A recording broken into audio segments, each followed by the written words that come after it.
show today. Joe Biden, we now know, has cancer and is likely not very long for this world, only a matter of weeks, potentially maybe days, maybe months until he is gone.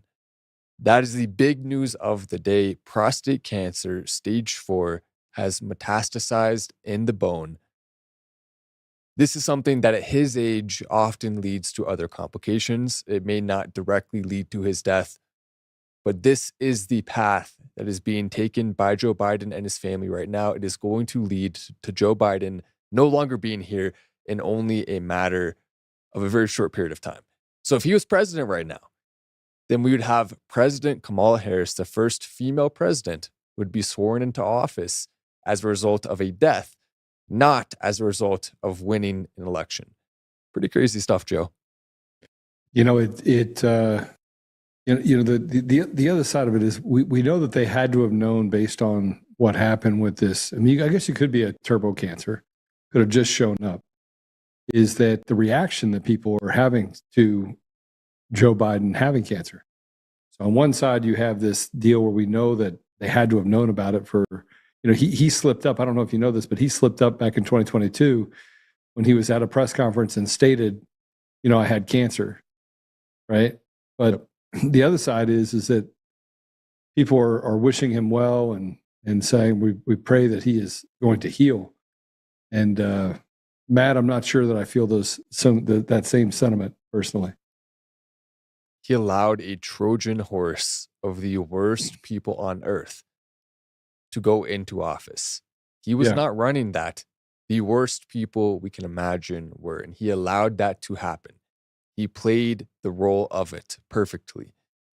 And so I don't feel much sympathy for Joe Biden either. Obviously, at his age, he didn't know what he was doing. They were using him as a puppet. So if we want to be nice to him, we can say he maybe didn't know fully how much evil he was allowing to happen. But that's being nice. The fair way to say it is he could have stopped it. He had the power to. He could have dropped out. He could have not allowed this stolen election to take place. He could have not allowed the Trojan horse to get in there and ramp up the illegal immigration, blow out the debt, $8 trillion within only 4 years. He could have stopped all of that, and he didn't. And he allowed it to get worse. We are in a kind of a weird time because as we start looking at not just Joe Biden, could this be just another distraction? And was he, long for this world after he got out of office anyway? I mean, they'd like to move past Joe Biden as quickly as possible. And with him out of the way, maybe the auto pen deal doesn't become such a big deal. And maybe some of the other issues that our government faces that have done crazy things to hurt people in our community, maybe those don't become a very big deal. It's just, it's the motives behind the why. And what's really, in my opinion, hard to kind of quantify is the why. Like, why are we dealing with as many things as we're dealing with, holes in the boat, so to speak? And how significant is this hole in the boat? And whether or not Joe Biden lives, what do you think? Another 2 weeks, 3 weeks? Yeah, it's not going to be long. I tweeted out, we can put up the tweet right now. I tweeted this out last year. Those of us who knew, we knew there was something going on. We knew that he was not going to be alive much longer. You can see the tweet right there. A lot of people criticized it. A community note tried to come, and also Laura Loomer, others were reporting the same thing. And now we know for a fact that was true. At the time of that tweet, he had cancer because this thing takes years. You don't just get it out of nowhere when it comes to prostate cancer for the most part, especially stage 4. He has had this for an extended time. Somehow all of the best doctors in the world missed it. Yeah, right. Like, we're going to believe that. So a lot of stuff that we're going to be talking about today. We're going to go over some of the clips and videos that prove they knew they were lying the entire time, as well as Sabrina Abramovich. A video is going viral of her right now on X, showing her and a very famous person, someone that you'll know well, married to Beyonce, in fact, in a satanic ritual involving children. We added that last minute because it's important to talk about today on Untamed. Take 2. Cut. Take 2. I want to talk to my people. I want to talk to my brothers and sisters. We can have grace and humility in how we interact with other people. All right, follow me with this. But they've been using their power to obstruct and stop justice from taking place. You want to pray us out? I do. We'll pray for Tina. And let's have conversations about what truth is.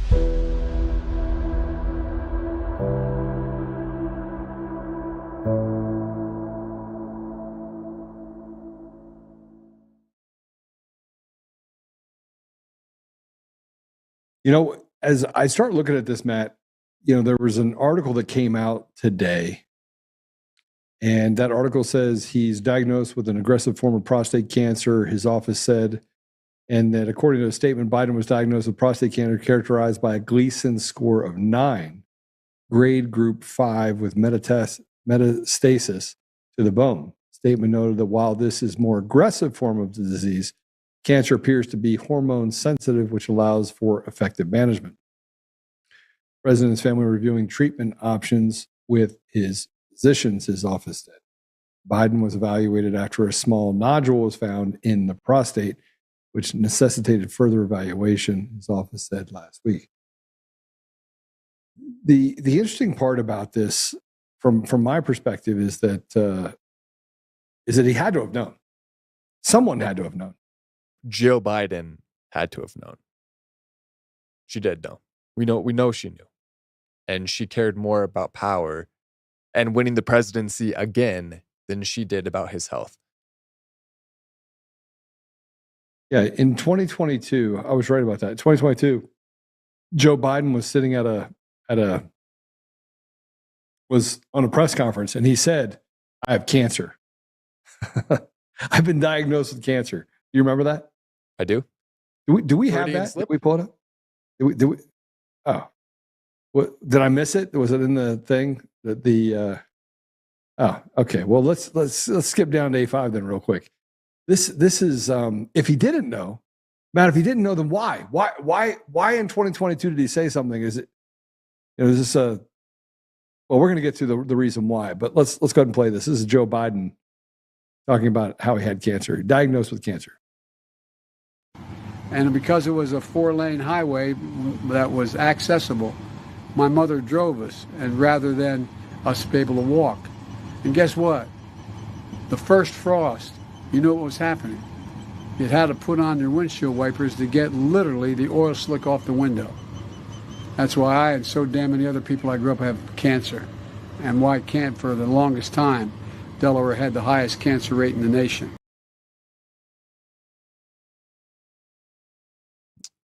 Of course. He has cancer. I was trying to get when he was going to like fit in the fact that he had cancer into that whole story. Like one day when I was at band camp and I was rubbing the leg of the guy and it just kept coming back. That was a story too.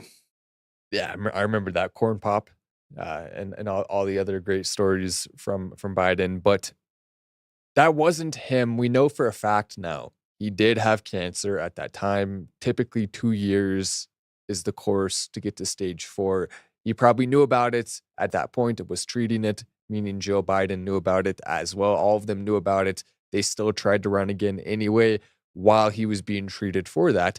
The treatment has not gone as well as planned. It has come back. That is clearly what has happened here. Now we know everything. Soon we will get all of the details after Joe Biden passes, probably pretty soon. All of this will come out, and we will get to see the exact way in which they were choosing to lie to us the entire time. This is worse than FDR. This is the worst presidential scandal maybe ever regarding the health of a president. Yeah, I mean, but I think everybody knew.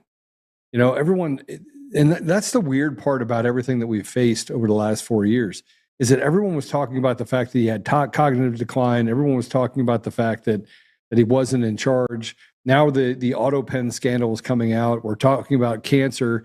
And by the way, there's a doctor that put something out there that I thought was interesting. And this talks about the process by which it gets to the journey, that it gets to the part where it becomes metastatic, right? And so this is Dr. Stephen Quay. I think we have this, if we can put it up. Prostate cancer and the earliest cancer is the easiest cancer to diagnose when it first starts and to watch it progress to bone metastasis.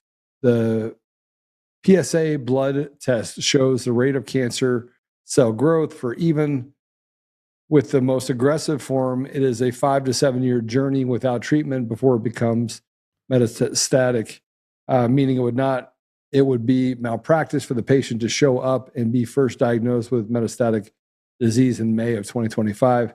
It is highly likely he was carrying a diagnosis of prostate cancer throughout his White House tenure, and the American people were uninformed. Intentionally uninformed.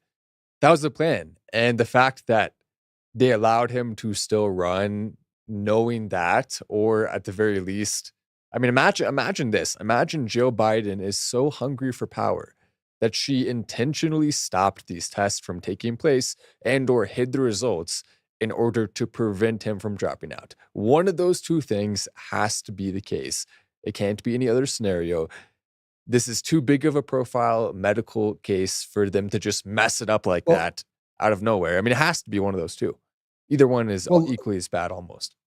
Well, let me give you a little bit of perspective on this. One, you can live, many years after getting prostate cancer.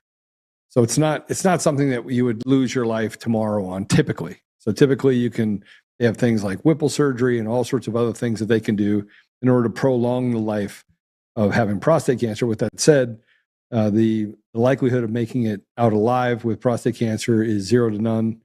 0 left town and none died, right? So that if they would have brought this up even 3 or 4 years ago and said he had prostate cancer, I don't think that would preclude him from being able to finish out his term in office. The bigger issue for me is kind of what comes next, and the fact that his doctor gave him a clean bill of health less than a year ago. So it was in July of 2024, the doctor put up there that, hey, he has a clean bill of health and that there's nothing wrong with him and he's in probably the best health of his life. In 2024, then President Biden, physician, claimed he was healthy, active, robust, 81-year-old male who remains fit to necessarily execute the duties of the presidency. And then less than 1 year later, he was diagnosed with aggressive prostate cancer with metastasis. So the issue that I have is that they've been lying to us, but the why, Matt, the why is actually bigger than that, because it doesn't matter if they would have told us the truth. It wouldn't have led us to say, okay, that's his cognitive decline. It would have led us to be, okay, he has prostate cancer. Well, millions of Americans have prostate cancer. Millions of Americans have prostate issues. So this wouldn't have been, it would have been life-changing as it relates to how he handles public office. But it would have led us down a path where we would have then realized some of the other things that could have been an issue for Biden related to things that we had heard previously. We knew then, we know now. The American people are much smarter than what the media gives us credit for. But they feel like by gaslighting us, they can get us to believe anything. And in this case, they hid this from us, that it's almost like they told a lie when the truth would have been better. Yep. And not only that, but if we take a look at A4, we have a video of all of the top media personalities, people associated with Biden, who are on a full-out campaign telling us that he was in the best health of his life. Go ahead and play that clip. Does the president have the stamina, physically and mentally, do you think, to continue on even after 2024? Don, you're asking me this question. Oh my gosh, he's the president of the United States. I can't even keep up with him. The most difficult part about a meeting with President Biden is preparing for it, because he is sharp, intensely probing, and detail-oriented and focused. I can testify because I've been working very closely with this president for the past 2 years. I've been knowing him for 30 years. And I'm telling you, this guy's tough. He's smart. He's on his game. Joe Biden has vision. He has knowledge. He has a strategic thinker. The president is focused. He's detail-oriented. He's always thinking about the big picture. He is engaging. He is capable. He has an incredible record as president. And I'm often with him on foreign trips. He's at the top of his game. So he has a vision. He has knowledge. He has judgment. He has a strategic thinking. I met with the president, 5 or 6 weeks ago, and he seemed fine to me. I have complete confidence in the president. I have watched him expertly guide meetings of staff and cabinet members. I could not have more confidence in the president. I would just tell you that I meet frequently with the president, and every single time I meet with him, he is just fine. But he is, again, knowledgeable, wise. Incredibly sharp, incredibly probing, incredible command of the details. He is sharp. He is on top of things.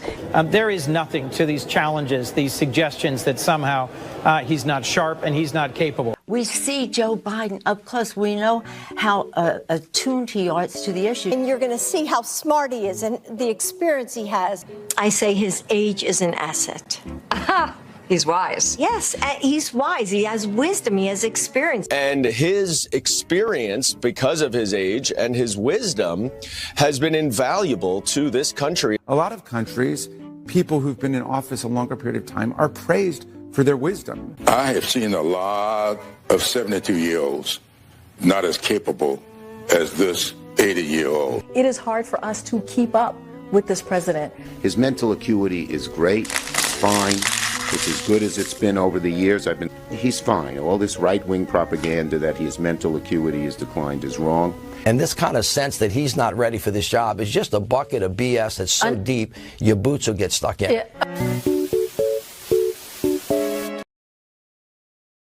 I can't even begin to tell you how upset I am just by listening to it, because it is obvious that the people are treated like slaves. I can't imagine that the average IQ in this country is 100. I can't. Well, it's not anymore. It used to be. It's now lower than 100. It's now closer to 88, based on the most recent. It was over 100 before we let in a bunch of people from the third world. Now our country is dumber than ever, and a lot of people are willing to fall for that, unfortunately. Yeah, but it doesn't make any sense. It doesn't make sense that you could have people. There's someone pulling all the strings here, and you can't help but listen to these guys parrot the same things over and over again. Oh, you have a hard time keeping up with them. He can barely walk, and so it defies all logic. It's as if the truth that we know is probably much worse than what we're actually even being told, or that we figured out. And there is no a debate. Yeah. But Matt, look at the people that have in this generation. I mean, even like you talk about Pelosi, or you talk about Raskin, or you talk about some of the other people that were standing up there talking. These are not smart people. They either sold out the country for a pound of silver and a little bit of notoriety and power, or they are complicit in the destruction of our country, which I still think we're on that same path. We're on the same path we were before, but I don't see that we're asking the right questions. But J.D. Vance seemed to ask answer for quite a few of those questions. He did when he was asked about the president. So let's go ahead and listen to him. Speaking of Joe Biden, sir, do you have any thoughts on his diagnosis? Yeah, look, I mean, first of all, of course, we wish the best for the former president's health. And, it sounds pretty serious, but hopefully he makes the right recovery. Look, I will say, whether the right time to have this conversation is now or at some point in the future, we really do need to be honest about whether the former president was capable of doing the job. And that's no, that you can separate the desire for him to have the right health outcome with the recognition that whether it was doctors or whether there were staffers around the former president, I don't think he was able to do a good job for the American people. And that's not politics. That's not because I disagreed with him on policy. That's because I don't think that he was in good enough health. In some ways, I blame him less than I blame the people around him. And why didn't the American people have a better sense of his health picture? Why didn't the American people have more accurate information about what he was actually dealing with? This is serious stuff. And this is the guy who carries around the nuclear football for the world's largest nuclear arsenal. This is not child's play, and we can pray for good health, but also recognize that if you're not in good enough health to do the job, you shouldn't be doing the job. Okay. Thank you, guys. Have a safe trip. Matt, are you praying for good health? I don't think JD Vance is praying for good health. I think JD Vance has to say what he has to say. I think most people who understand the damage that Biden did to our country are not exactly worried about the consequences he faces as a person. Obviously, in a way, I kind of do hope that he has good health now that he doesn't have power anymore. In part, that's why. In part, because it is God's job to judge him at the end of the day. That's what's going to happen. And so I don't. Right, how many people? I don't know, but it is. How many people come? Go ahead. Go ahead. Sorry. Go ahead. No, Yeah, no, it's go ahead. a. By the way, Joe and I are not in the same studio right now, so it's a little bit. The chemistry is a little bit less good. It's still good, still great stuff, but a little bit less good. But I'm not going to reveal whether or not Joe is currently still kidnapped in the basement where I set up a studio in the basement for him. I'm not that. We don't know that. You'll have to tune in next time to find out. But when you look at the amount of children who have been trafficked because of Joe Biden, when you look at the amount of drugs that have poured in, the amount of legal immigrants that have forever changed our country that were allowed to come in, even flown in the middle of the night, when you look at the damage he's done to the economy, when you look at what he's done to the healthcare system, when you look at all of those factors, how many people's lives he has taken in Afghanistan, needlessly losing the lives of many soldiers, wasting a bunch of military equipment, the stuff that has happened under his tenure, not even to mention COVID and the lockdowns and hurting kids, hurting their ability to learn. He has been single-handedly the worst administration in American history, and it's not even particularly close. And that's not just me saying that because I don't like his party or I want Trump to win. Objectively speaking, it is almost impossible to find a president who has done worse. Just one of those things alone would put him in the conversation, and all of them together make it not even a debate. He's even somehow worse than Lyndon B. Johnson, who single-handedly changed immigration in our country after killing JFK in correlation with the Israeli government. So when we look at all these things, you start to realize that maybe we don't need to feel so bad for Joe Biden. Maybe Joe Biden should have never had the opportunity to become president in the first place by not allowing him to cheat and lie and steal. And, I don't know. I feel weird calling for someone to die. I don't necessarily want to do that. But at the same time, I'm not exactly going to feel bad about someone who has done so much harm, so much evil to our country. All right, let me just give you a little bit of perspective on my thoughts on this.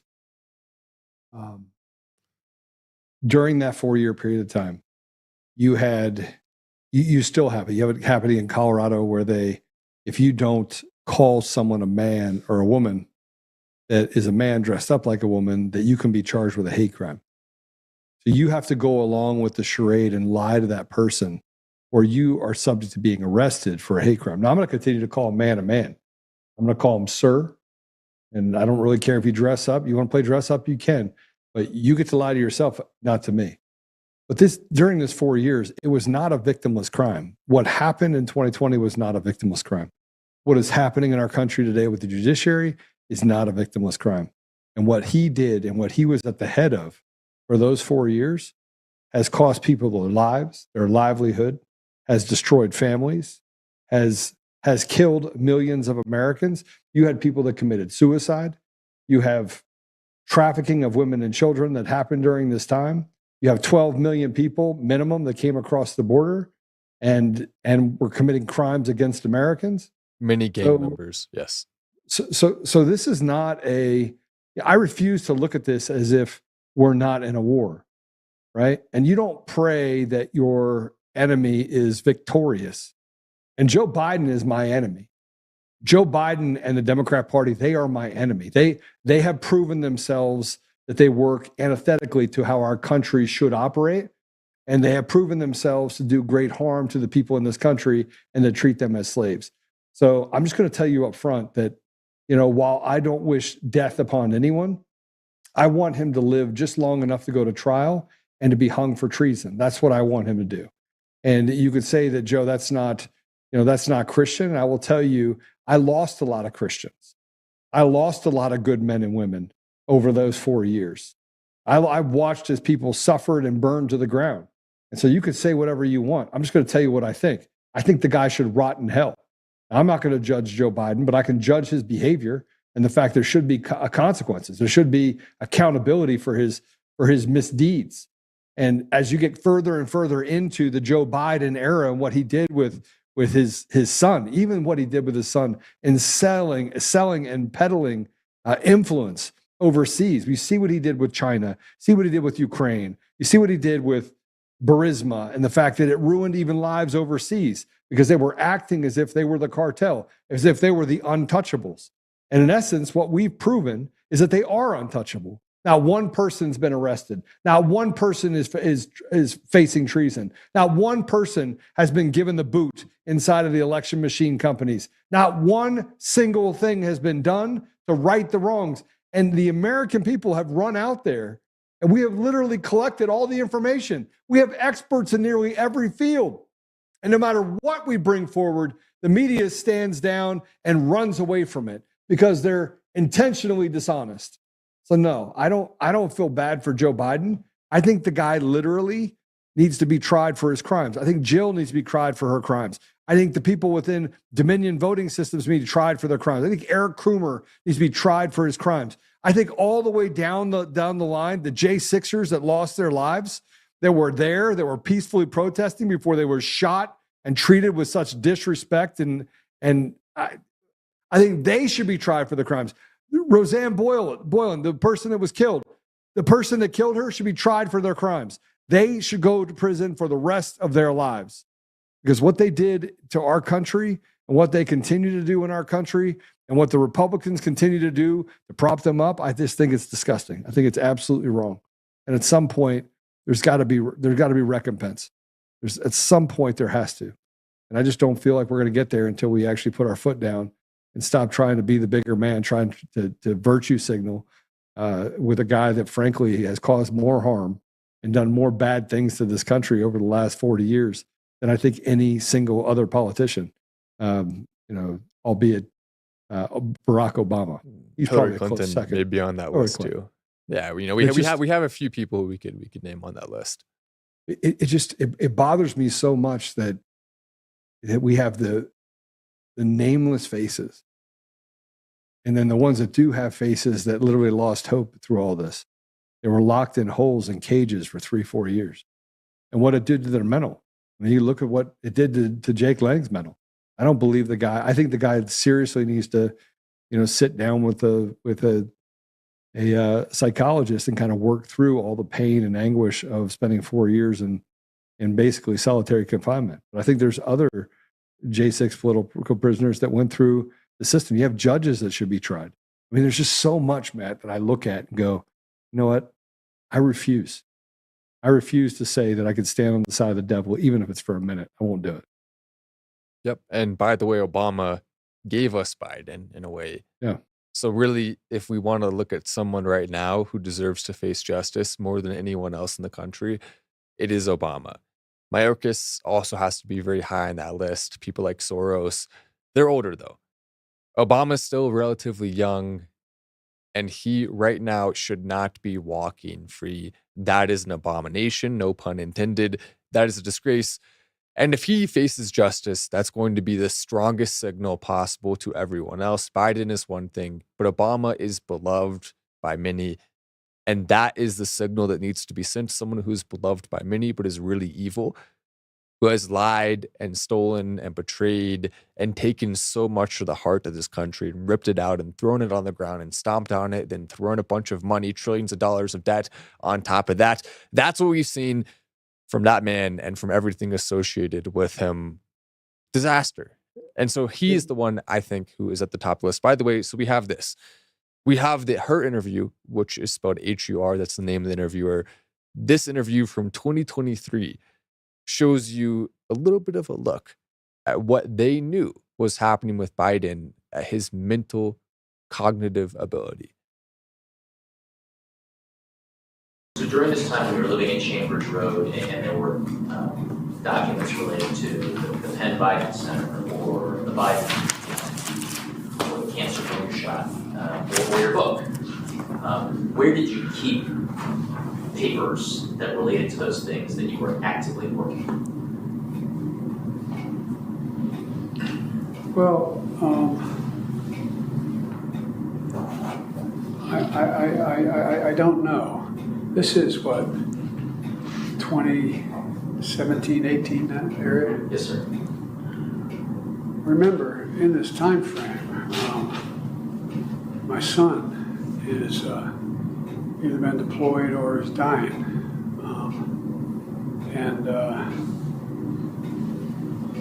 And so it was, and by the way, there were still a lot of people at the time when I got out of the Senate that were encouraging me to run in this period, except the president. That's not a mean thing to say. I mean, he just thought that she had a better shot of winning the presidency than I did. And so I hadn't at this point, even though I'm at Penn, I hadn't walked away from the idea that I might run for office again. So if I ran again, I'd be running for president. And so what was happening though, what month did Bo die? May 30th, 2015. Was it 2015 he died? Maybe 2015. I think it's 2015. I'm not sure the months are, but I think that was That's right, Mr. President. And what's happened in the meantime is that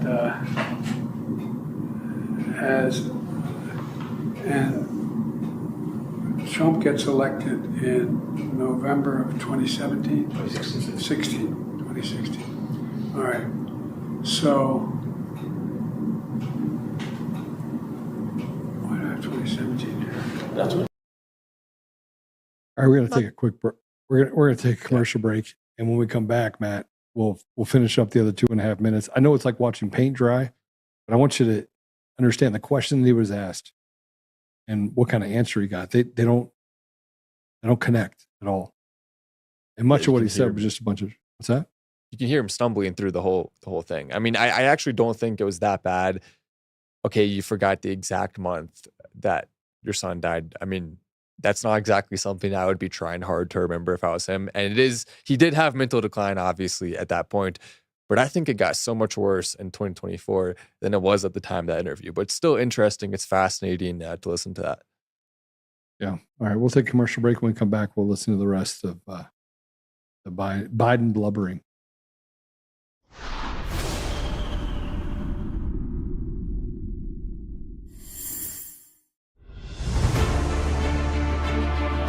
In every thread, in every stitch, Honor-Bound USA weaves the fabric of the American spirit. It's not just apparel, it's a testament to God, family, and country. At Honor-Bound USA, we're a family of patriots who put our faith, family, and America first.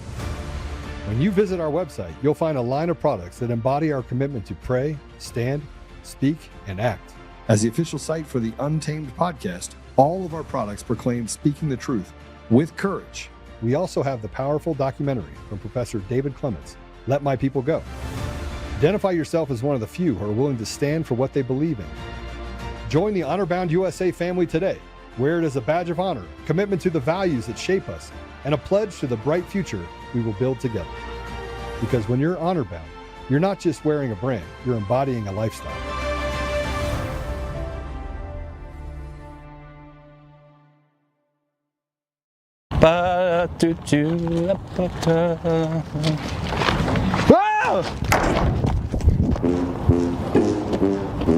Gabe! Dude, Gabe, something's in the dumpster. Whoa, what is that for? Something's in the dumpster, man. Well, let's use the burner. We don't want to wake the neighbors.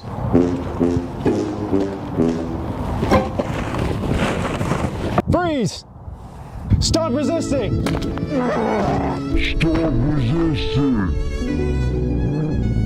If you're looking for a less than lethal option for self-defense or keeping pests out of your dumpster, then check out Byrna at DCF Guns. Visit us at our 3 locations in Castle Rock or Colorado Springs, or visit us online at dcfguns.com.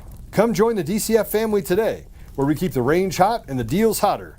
It was around 10, 11 o'clock in the morning, and I received an email from PayPal. It showed in this email that there was a debit in my PayPal account that was going to be taken out. I don't remember following the link in the email even. I think I went straight to the PayPal account, and that pending debit was there. And it was for about $1,000, I believe, so it was a lot of money. So I called the phone number on that email. And it kind of, the way this guy was talking, I didn't even question what he was saying. And I've worked with computers for the past 40 years. And he just kept convincing me, and he was a legitimate person that was going to fix my computer, and I had faith in him that he was doing his job. I got in the car and I drove, and I was just thinking, this isn't right. I've given this guy enough money to buy like 2 computers. So I came home and I just thought about it some more, and I called my wife had come home. I was by myself. I had to fix the computer, fix my phone, change my bank accounts, change all of my passwords. I mean, I went through like 2 weeks of going through everything I owned, changing everything that I had because of this guy calling me for those 2 or 3 hours. How did I fall for this? And it was a very traumatic experience. I know I wasn't the only one out there that had fallen for this. Listen to yourself and think about it before you do anything, and don't just trust somebody, even though it's so believable somehow. I don't. If you feel comfortable getting a software to help you to find out, who might be that actually track these scams, do it. I mean, if they feel that's something important to you, do it.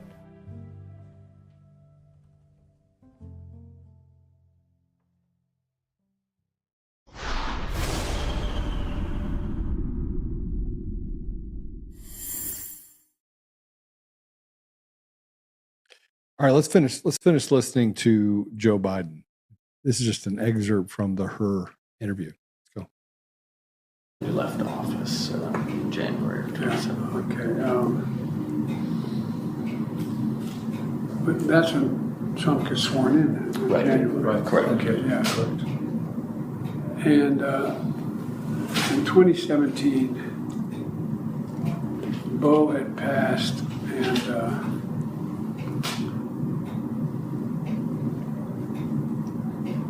this is personal. The genesis of the book and the title, Promise Me Dad, was I know you're all close with your sons and daughters, but Bo was like my right arm, and that was my left. These guys were a year and a day apart, and they could finish each other's sentences. And Bo, I used to go home on the train in the period that I was still in the Senate. Anyway, do you remember? There was not pressure. Bo knew how much I adored him. And maybe it sounds so, everybody knew how close we were. There was not anybody in the world who wondered whether or not. Anyway. And so. Sir, I'm wondering if this is a good time to take a break briefly. No, let me just keep going to get it done. Tick tock, tick tock the entire time. That annoys me so much, but you can hear at the end there. He says, no, I just want to get it done. The interviewer tries to give him a break because he's clearly struggling through this heavily. That's why they didn't release it. And instead of getting said break, which by the way, Trump, they would have released it and given no breaks and asked him tough questions while he was struggling. So pretty big difference there. But he says, no, I want to keep going, get it over with. So I can go back to eat my ice cream in bed, basically was a synopsis of that interview. Yeah, it's you have to look at this from the perspective of this guy is supposedly still running. Remember, this happened while he was the president of the United States. Yep. And his lack of decisiveness, his inability to cognitively put things together, to have a conversation, to trying to put two and two together. He couldn't even. He went through and said, "Well, Bo had just died in January of 2017. Bo was my right arm, and Hunt was my." Referring to Hunter Biden was my left arm, and that they would finish each other's sentences. You have to look at this from the perspective of the fact that he did not have the ability to even have a conversation about history. This is the guy that has the nuclear football. This is one of the reasons why they use the auto pen in order to sign pardons and probably many of the bills that went through during that same time period. So my issue is this, though. Joe Biden he's just a puppet. That's it.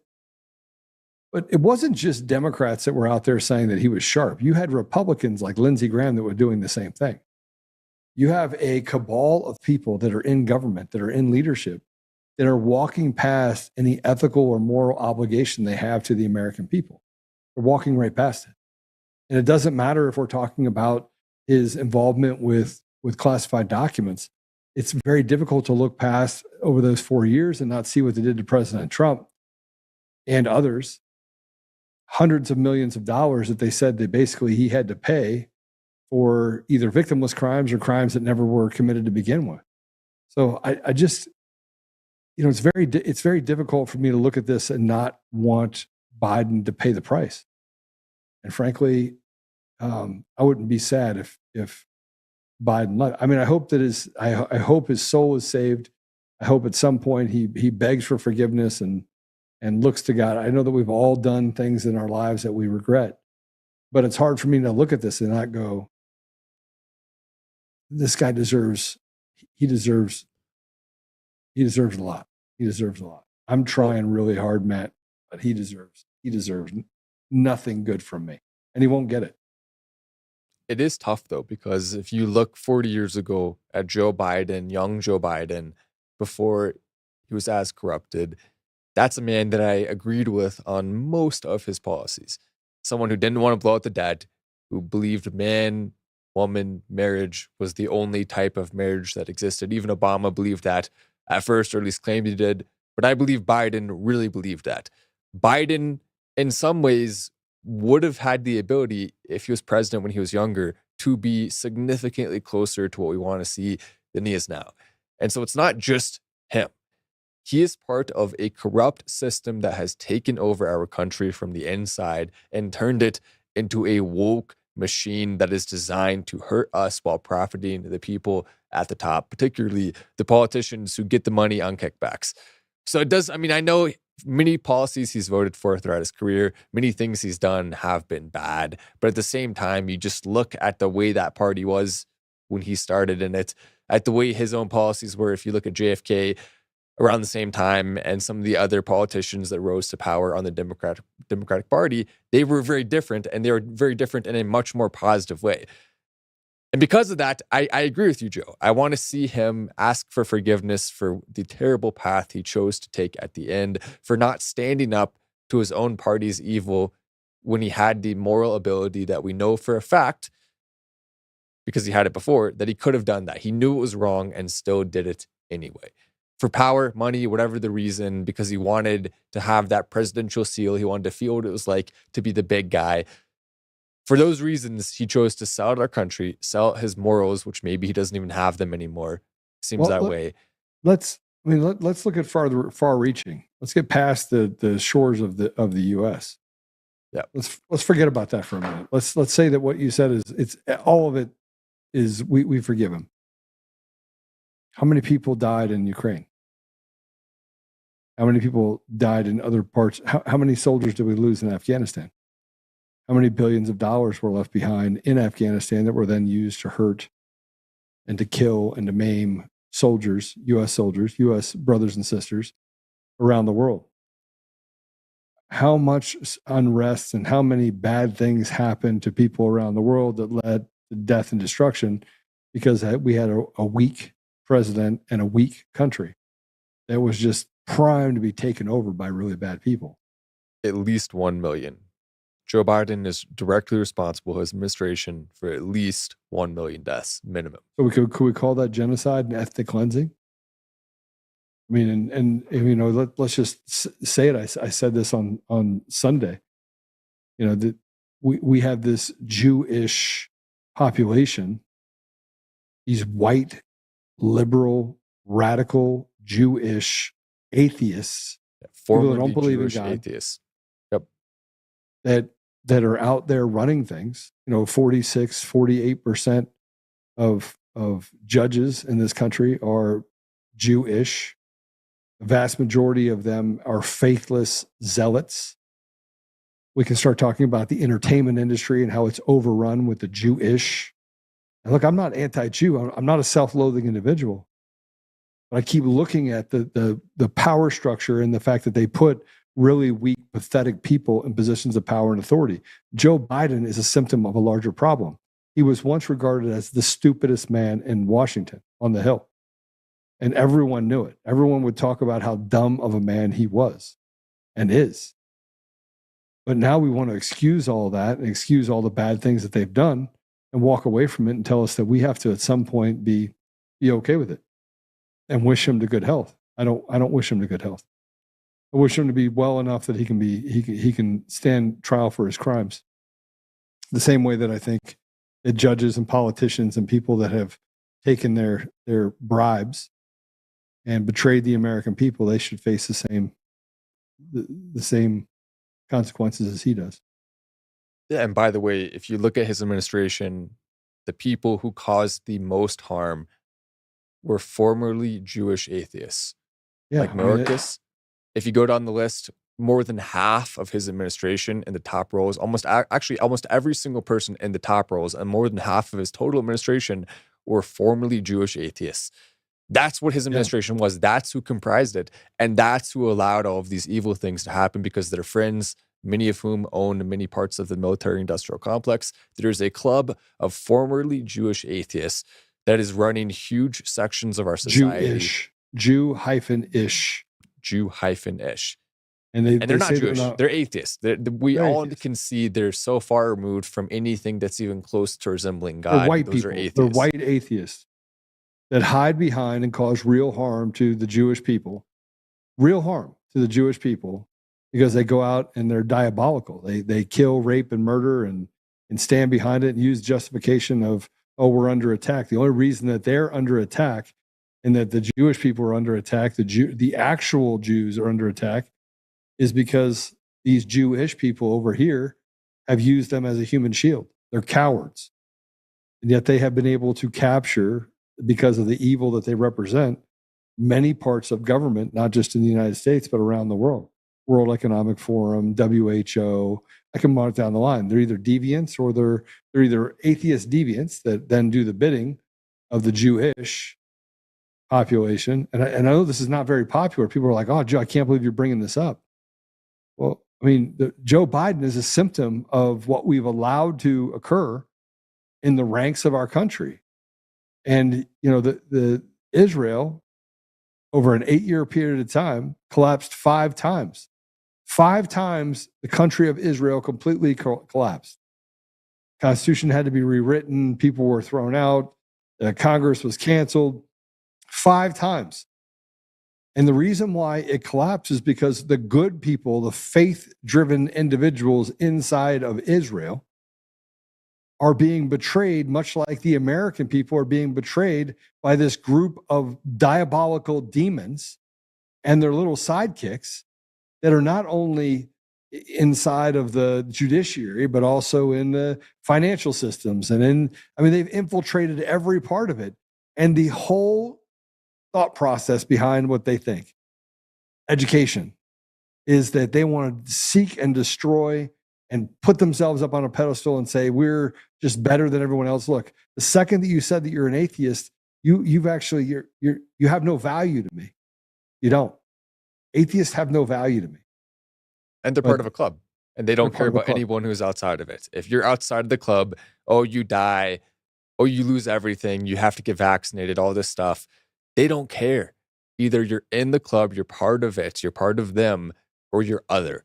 And they see themselves as way above us. We are nothing more than cattle to them. That's how they view us. That's why this is the way it is. My cousin just sent me a text message. He's like, Joe, enough of the Jewish. No. It isn't enough. I'm not, at some point, we've had conversations in the family. These are conversations we've had holistically about this. They're like, yeah, we got to keep quiet about it. Everyone has to keep quiet. Why the hell do we have to keep quiet about it?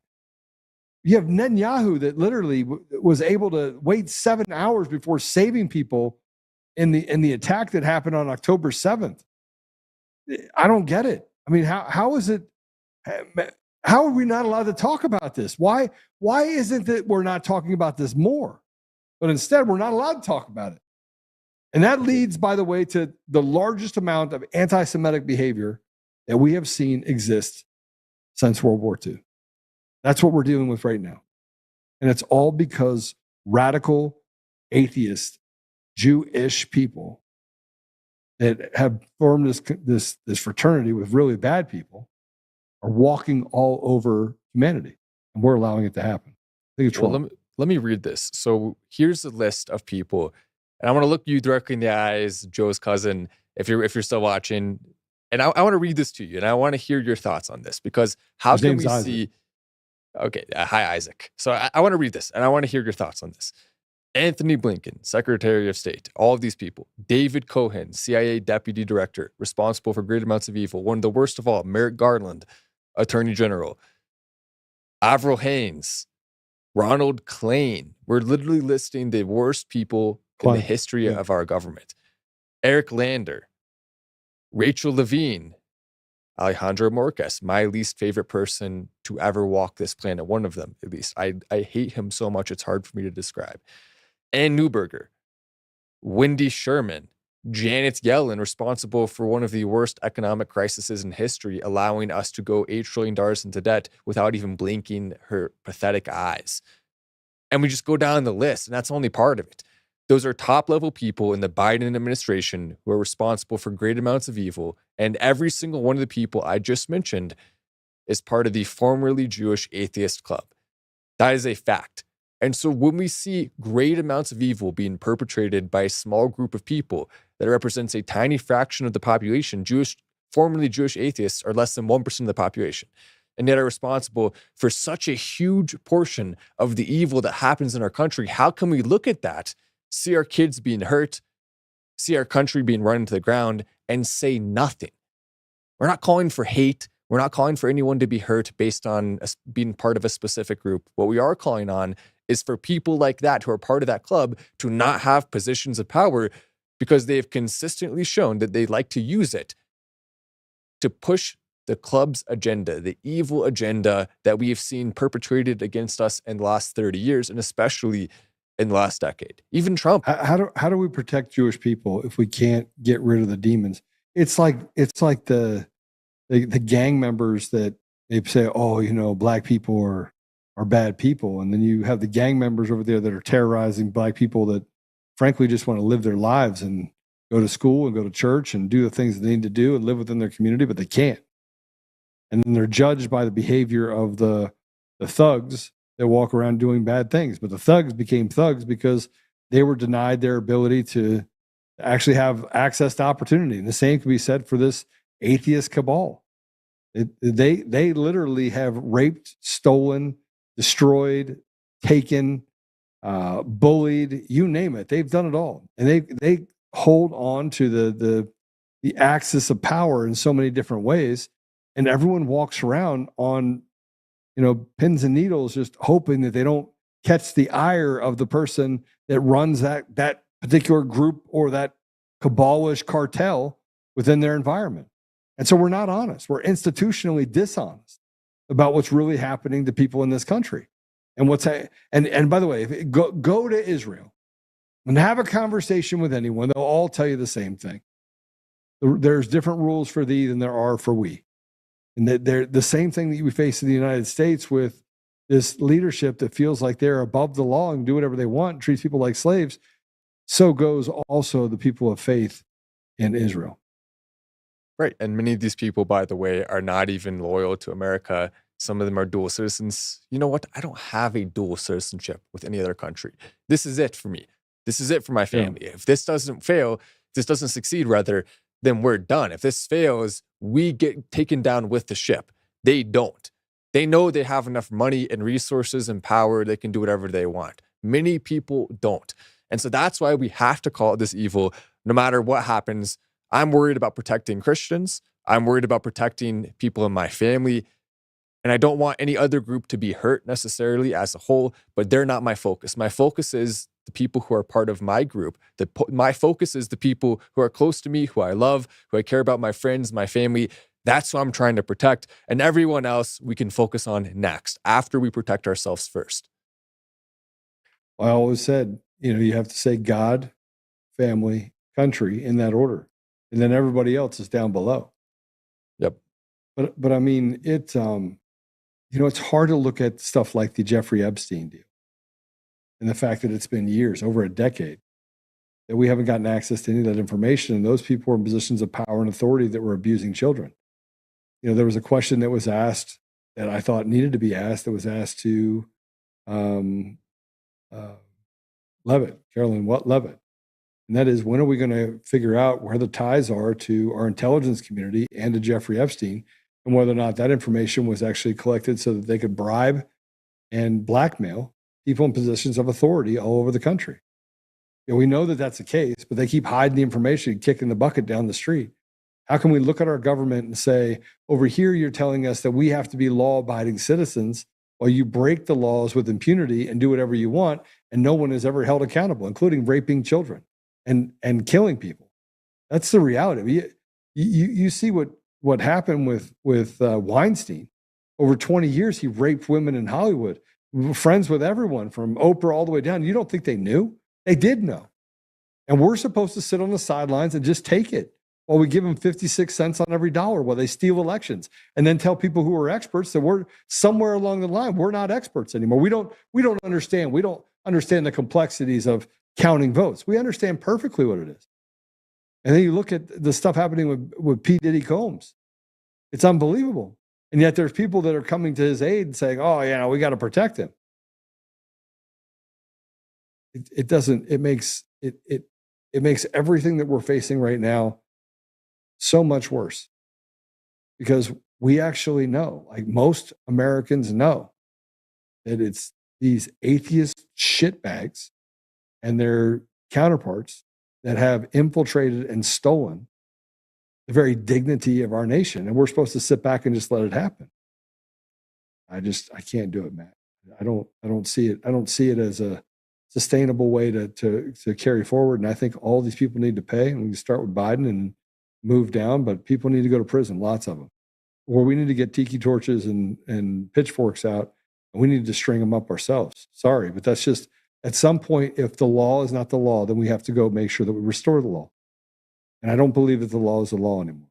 And just to be clear, what Joe is referring to is get a string and then attach it to their wrists. So basically, we'd be arresting him. He's not saying we're going to carry out the law into our own hands. Just so you know, string him up does not mean string him. Okay, I see what you mean. Yes. Yeah. But yeah, in other words, obviously, tie him up. Tie him up. Tie him up. Hog tie him. Yeah, yes. Yeah, arrest them. Citizens arrest. That's whatever we're legally allowed to say. YouTube. That's what Joe meant. The exact legally allowed thing. Well, we should be able to say something as benign as that, and not have to go back and say, "Oh, this is what we meant." I mean, we should, but we do. I mean, that's the system we're playing in. So unless we can change it, which hopefully we can, we're working on it. Right? We have a few big things we're working on that can't be discussed fully yet, but we're going to try to change the system. We're going to try to take a shot at these powerful players. Again, not a literal shot. We're going to try to take them down from a business perspective. And so there's exciting things that are being worked on. But there's also Trump that is finally coming out and revealing some of the things. Take a look at this video that he posted about Hillary Clinton. Kennedy Jr., he was declared the front runner for the New York Senate seat back in 1999. Days later, his plane crashed into the Atlantic Ocean, and his rival, Hillary Clinton, was elected senator. Mary Mahoney was a Clinton White House intern. She knew enough of the inner workings of Bill's sexual advancements to be a star witness during the Clinton impeachment trials. She was brutally executed at a Starbucks she was managing in 1997. In 1993, White House counsel Vince Foster was found dead in Fort Marcy Park near D.C. He supposedly killed himself, and among a lengthy list of potential foul play, the bullet was never found. Then there's James McDougal, a key witness for White House prosecutors. He was serving his 3-year sentence for bank fraud at the Fort Worth Federal Medical Center in Texas. And just before he was to give a testimony before the grand jury, McDougal suffered a heart attack in solitary confinement. In 2015, Walter Scheib, a White House chef hired under Bill Clinton, joined the list. His body was found at the bottom of a river, nearly 2 miles from the base of the trail he was reportedly hiking. An autopsy determined that Scheib's death was accidental drowning, but he might have known too much. 27-year-old Democratic National Committee staffer Seth Rich was shot and killed in D.C. this year. There is speculation that he was the source of the controversial leaked emails allegedly sent by DNC staffers, and that he may have been murdered in retaliation. Then Sean Lucas, the lead attorney in a fraud case against the DNC, was found lying on the bathroom floor by his girlfriend when she returned home on August 2nd. His death was reported classified, pending the results of an autopsy. But the American people are hogtied, man. Whether we're talking about your generation, my generation, or any generation, it's disingenuous to actually think that it's not tied to a greater group of people that can get away with anything and act with impunity. How many coincidences do we have to see of people dying under mysterious circumstances who have information on the Clintons, who have information on the Epstein client list, on the Diddy client list? Over and over and over again, we see them silenced before the truth can come out. Because when it does, that takes the whole system down. These people are not capable of just perpetrating evil to line their pockets. They can't help but to participate in underage trafficking. They can't help but to participate in extreme drug use and scientific experiments on human beings that you wouldn't even want to see at any point in your life, because that's how disgusting they are. That is what we're up against. That is the level of evil and depravity in these people willing to take their lives over and over again. And by the way, I posted something yesterday that went viral on X showing the Oklahoma City bomber and how it looks like he may be an FBI agent. Basically, the theory is that Hillary Clinton had a lot of her files and documents that would have exposed the truth had they come out inside that building. And of course, the bomb blows up, takes out a huge part of that. Happened to be on the day when a lot of them weren't in office. A lot of strange coincidences took place. A lot of children died, though. A lot of children died. That's correct. And so it was one of the most evil events that's ever taken place. And yet it protected one of the most evil people who's ever lived in this place. And so as we see that, then we start to see some of the conspiracy theories around it, that Hillary Clinton and this group of people have been taking the lives of anyone who stands in their way for the better part of the last few decades. It's scary stuff. You know, it is scary stuff. And what's even more scary about this is that President Trump is operating with such precision in his presidency. You still have the same problem around him, where you have all of these Brutuses, right? You have all of these really bad people that are still looking for their pound of silver, their pound of flesh, their a little bit of power and a little bit of recognition. And so that they would turn their back and betray not just President Trump, but the rest of the people in our country. And it's difficult to look at what Hillary Clinton has done, and even Seth Rich. You know, I remember that Seth Rich's family sued a bunch of people. I mean, sued a ton of people for defamation for what they said about what happened to Seth Rich. And yet it all ended up being true. And they had to pay out. They had to pay for this. And here we are, just having a conversation again about truth, talking about what's happening and what has happened historically over the last 4, 8, 12, 20, 30 years. And yet there'll be people that'll say, that's not what happened. Things actually aren't that complicated. People aren't that evil. Well, the evil is happening just right in front of us. It's astonishing to me. It's absolutely astonishing to me. And I think the more we allow them to get away with this, the more of a sense of entitlement they have, the more they feel like they can continue to push these power struggles. That's why you're not allowed to say, and that's why you get the text from your cousins, why you get the call from other people that tells you you're not allowed to call out the fact that the main perpetrators are a group of formerly Jewish atheists. That is the people who are doing this, a large part of it, and other people who are doing it that aren't part of it are working for them or are being blackmailed by them or are in some way correlated to that one evil cancer of our society. To draw a direct correlation to what's happening with Joe Biden right now is causing so much damage. And there's a reason why we were number one in everything before that cabal took over. There's a reason why we were able to be number one in education, number one in innovation, have the best of everything. Not even small countries that were more focused were able to compete and be number one compared to us in any category. And yet over the last few decades, we've gone from that position to not even being in the top 50 in many categories. We're still better. Yeah, Ilhan Omar. That's our poster child. Ilhan Omar and some guy that can't even speak English out of Minnesota. That's who's representing the American people in those areas. Not Americans, just foreigners. Foreigners that run things. Did you see, by the way, Joe, that video of the Mexican ship that crashes into the bridge? And it's really sad because there were people lost their lives. 2 people did. Oh, really? Yeah, 2 people. So this is crazy, really stupid. They decided to take this ship. They had a bunch of people standing on the mast, around 30 people, 30 men who were performing, literally standing on the top of the mast. And when it hit the top of the bridge, I don't understand how you don't have the mental awareness if you're up there, because there were guys on the top. You would see that we're about to hit the bridge. You maybe want to climb down or do something, but they didn't hit the bridge.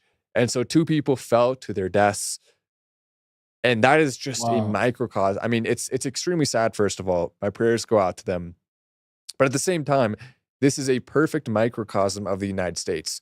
We now have a foreign ship that is crashing. How'd you not see it? Into our lands. How do you not notice that? How do you not do the measurements? It's because they're not like us. People from other countries are not like us. They don't think like us. They don't act like us. They're not capable. For the most part, some are. There's a percent that are, but most of them are not capable of integrating comfortably into our systems. And so accidents happen, disasters happen at a way higher rate. And so it's a perfect microcosm in that way. And then you see the people on the pier that we're filming, and none of them are American either. So we're talking about the powerhouse, number 1 city in the United States.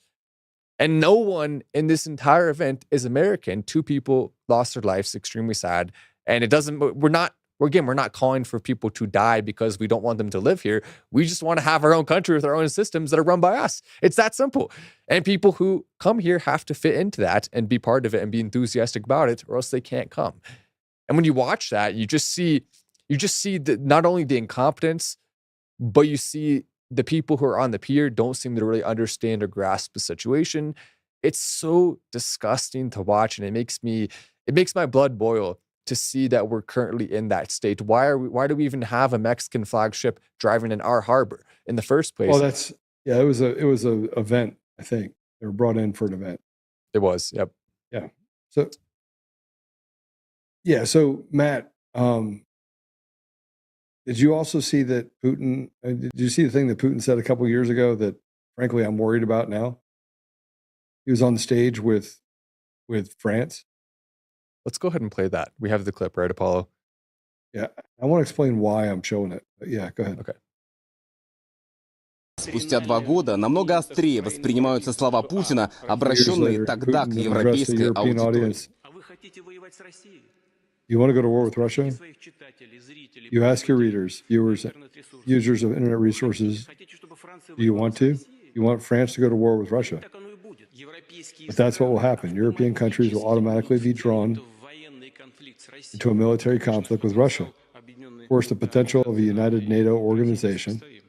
In Russia there is no winners. And you'll be drawn into this conflict against your will.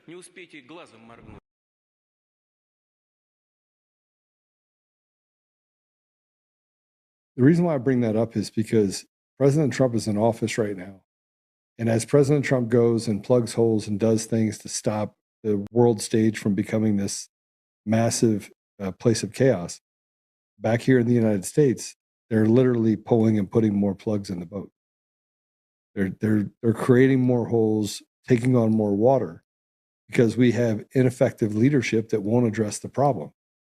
And no matter how much we go and how much we do, you have the media still able to lie to the American people. They're allowed to. I mean, they have a free pass, Matt. They have a free pass to lie. And they come out and say that, a 19 and 20-year-old, they're not smart enough to be helping Elon, and which I think is one of the things that we wanted to talk about. And that somewhere along the line, that doging the government and making it so you pay less tax dollars is somehow immoral. It's like what's left is right, what's right is left, what's up is down, and what's down is up, and what truth is a lie, and what a lie is the truth. You can't figure any of it out. And the people that actually suffer as a result of that are the American people. And my fear is that if we don't get it under control very shortly, start addressing the massive problem that we do have, which is machines and mail-in ballots, the fact that the voice of the American people, even the stupid ones, is not heard, we are in big trouble. And if we don't stop the media from being able to lie to the people, we're in a lot bigger trouble. Because that's the only path. And by the way, I'm looking at some of the comments. Someone came up with a new expression for when I was describing the government, and I was showing Joe's cousin the truth about it, which is the new term is Wally-splained. I love that. It's like mansplained, but specifically for when I have to explain to Joe's cousin why it is fair, and we do need to call out the truth about that. We have to. We don't have a choice. Well, and he's worried about anti-Semitism. It's a real problem.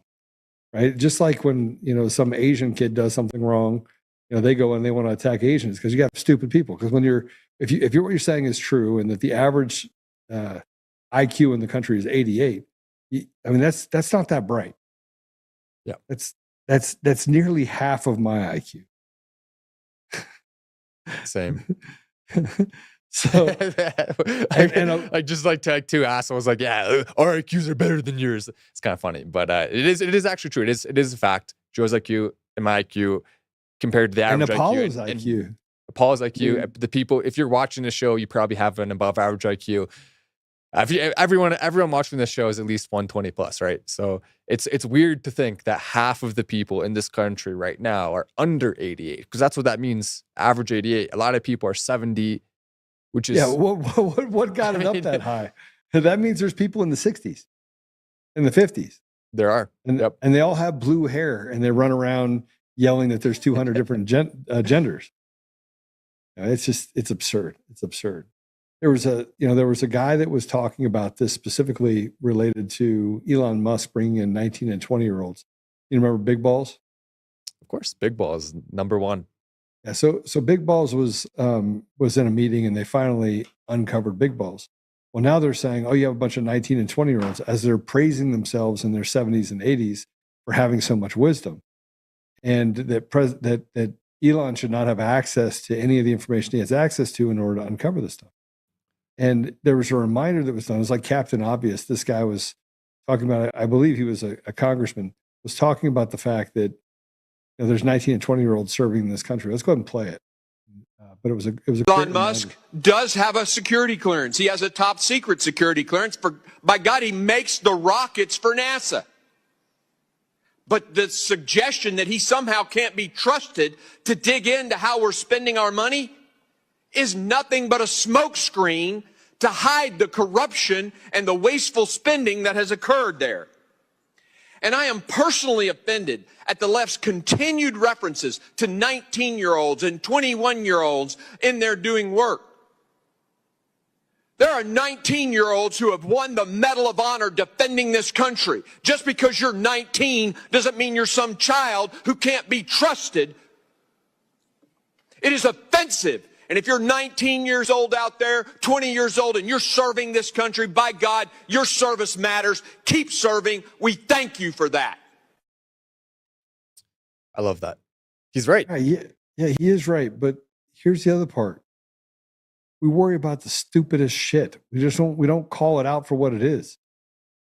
We don't get to the problem. We're always servicing the symptoms. I want to talk about 18 and 19-year-olds. So, I wanted to play that for this reason only. Our taxes, give up to Caesar what is Caesar's. That was meant to be 10%, 20%. It's turned into 56 cents, 57 cents on every dollar. So they take a vast majority of what you go to work to earn, and they tax your roads and your gas, and they talk to you about the fact that we have this infrastructure, but that's not where it goes to. A vast majority, it goes to people that are then used to actually come after you if you don't give them exactly how much of the pound of flesh that they require. I mean, we're in a perpetual state of slavery, and it's hard not to look at it and go, this is the reality of what we face. And I'm not trying to be merely negative. I think there's a lot of positives, but this is the stuff we got to break down. So we got to get to the part where we actually start ripping off Band-Aids, or we're in some big trouble. Yeah, we are. We're in big trouble. And I think we need to have big balls all over the government. I think it's time to let big balls in every single government office. Every single government door needs to have big balls going straight inside. And now some of them would probably like that. So the ones who like it will have to come up with a different solution. We got to have no balls. We need more big balls. and again, I'm referring to this kid who is a genius and who I trust 10 times more than every single politician in Washington combined. That's the state we're at right now. I mean, all these old idiots compared to some young, sharp people who actually care. Huge difference. It's not even close as to who we would rather have looking at those numbers and running our country right now.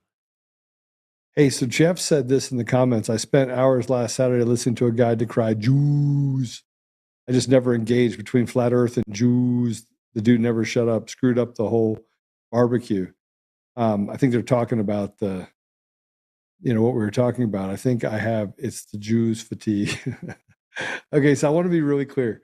I'm not anti-Jew, and I'm anti-Jewish. Okay. And I think that if we don't start differentiating it, we're going to create the same conundrum that we've been living in for the last 50 years. A bunch of retards running around that are anti-Semitic, that are doing harm to good people, while they're just ignoring the people that are actually the ones that we should be focusing on, which are the cabal members that literally are committing conspiracy against the American people and the people around the world, and are killing people innocently, killing innocent people with impunity. So, if you don't want to talk about the truth, the problem with the truth is it's so hard to swallow. Now, the other stuff about flat earth, Jeff, you're on your own, bro. I mean, somebody starts talking to me about flat earth, I run the other way. But at the same time, we just don't know what the truth is, because every single time we bring up something that's different, we don't dig in. So that's actually what I'm pushing on. We need to dig in. And I don't even think anti-Semitism exists. I think most of it's made up. There are people who are mean to people based on whatever religion they're part of. That's one thing. But institutional anti-Semitism, you have a higher chance to be in the government. You have a higher chance to become a billionaire.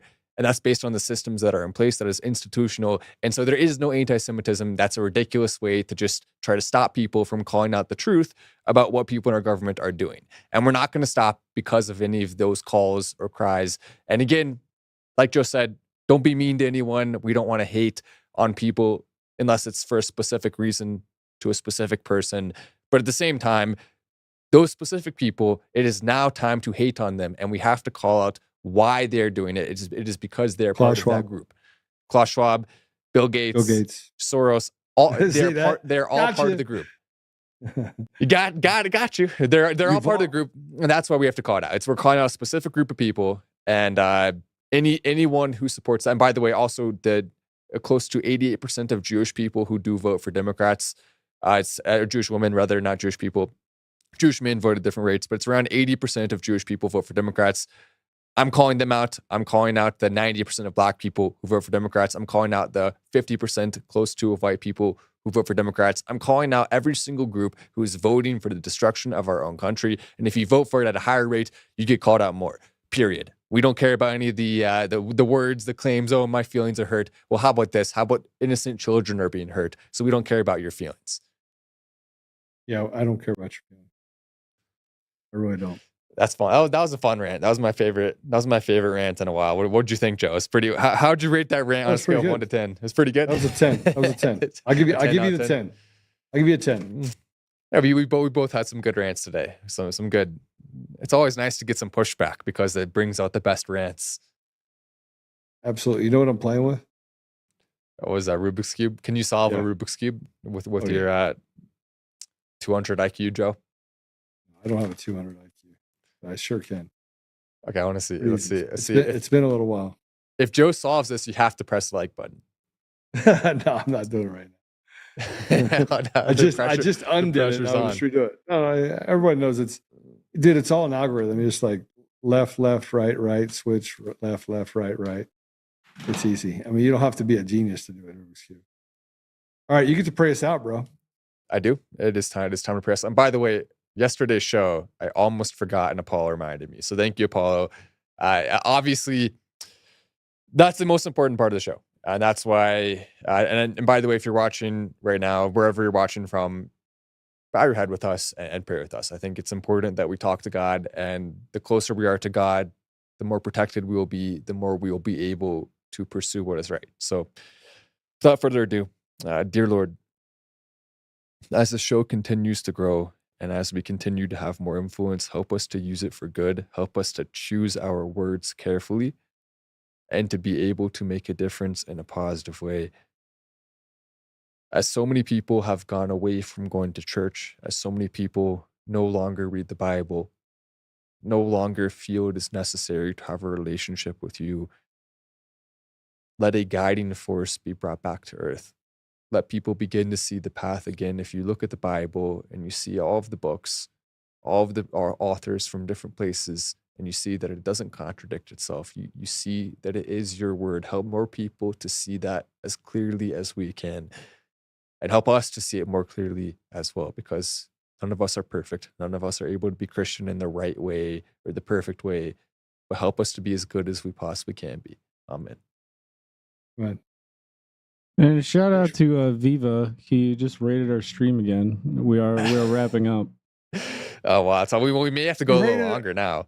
We need to have him on. So Viva, give me a call if you can. I had your number and I lost it, so I will reach out and get your number again. And your email got kicked. So yeah. And by the way, if you just came in, again, I say this every time Viva raids our show. This is the second best show on Rumble after Viva, of course. So if you wanna watch back from the beginning, we talked about a lot of cool stuff today, including some of it that was very negative, very awful, very bad, involving Joe Biden and the destruction he has caused in our country. Are we happy he has cancer? Are we sad he has cancer? There's a lot that happened in today's show that I think is important to go over. And what do you think, Joe? Should we continue the show now that we've been rated? We were about to get off. We just did the prayer. That's normally the last part of the show. But maybe, just maybe, we got to continue it now. What do you think?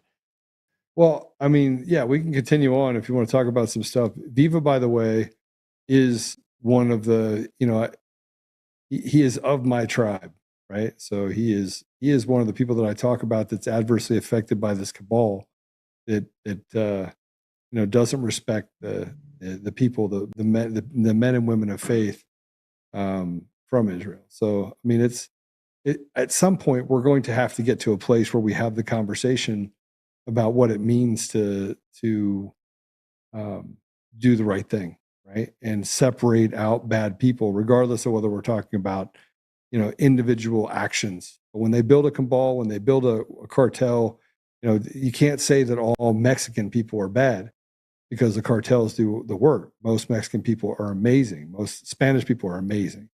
Yet there are people that are down there that are cutting off the heads of people in Mexico. Right? They're doing really bad things. They're coming up to the United States. MS-13, which is part of El Salvador and Guatemala and parts of South America. These are really bad people. These are really bad people, right? Everyone wants to say, though, that there aren't good people that are here in the United States, and the left uses it as a badge of honor. They want to hide really bad people behind good people and say, "Oh, you're just a racist." Well, that's not the reality. They're not racist, right? They don't want people to go and rape their children. They don't want people to go down and rob them and kill them and commit crimes against them.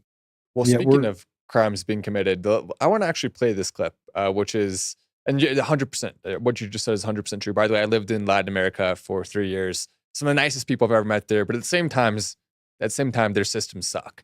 A lot of their systems suck, and we're based off of our systems, the ones that were good. So we don't want our country to be comprised of Latin America, while at the same time, we can like a lot of people who are there. Both things can be true at once. The people I don't like, though, are the people in this clip here who are robbing black people, who are robbing a store after a tornado. Can we go ahead and put up that clip, Apollo?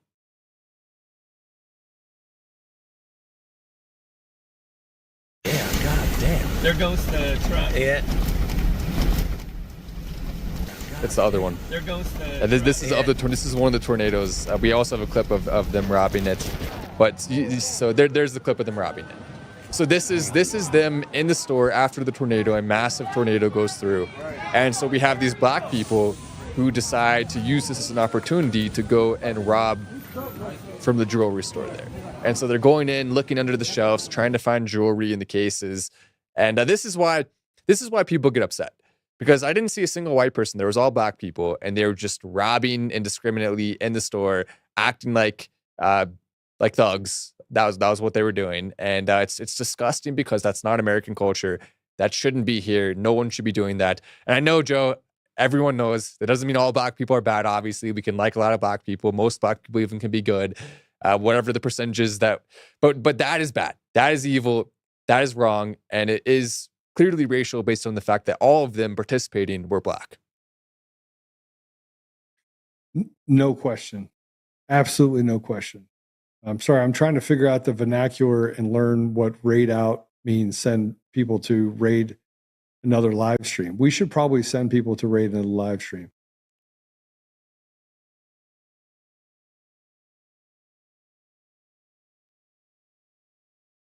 All right, hold on. Let's do this. Let's find one real quick. Raid someone. Sounds fun. Yeah. So how do we do that? How do we do that to where we can make it show up that way? Right.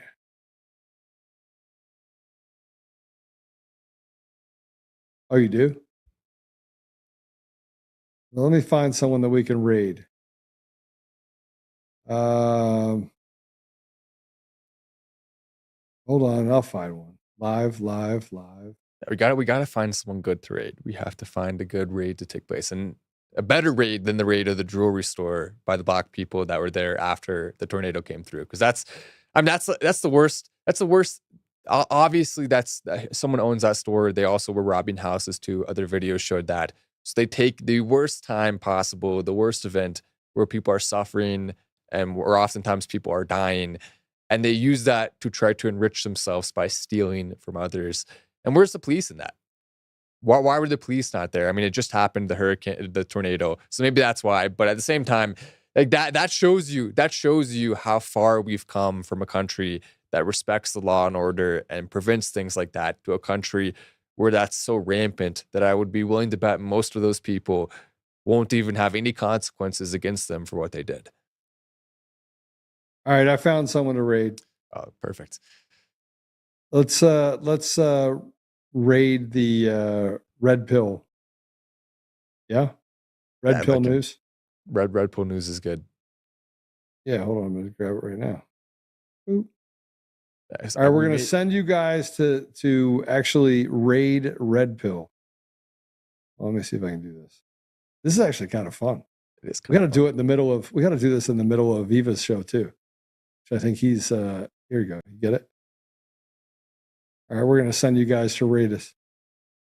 Red Pill 78. All right, we're sending you guys to raid Red Pill.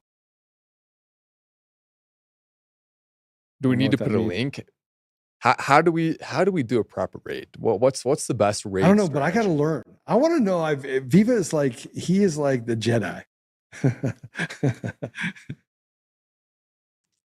Confirming the raid. Confirmed. Avo Bravo. Avo Bravo.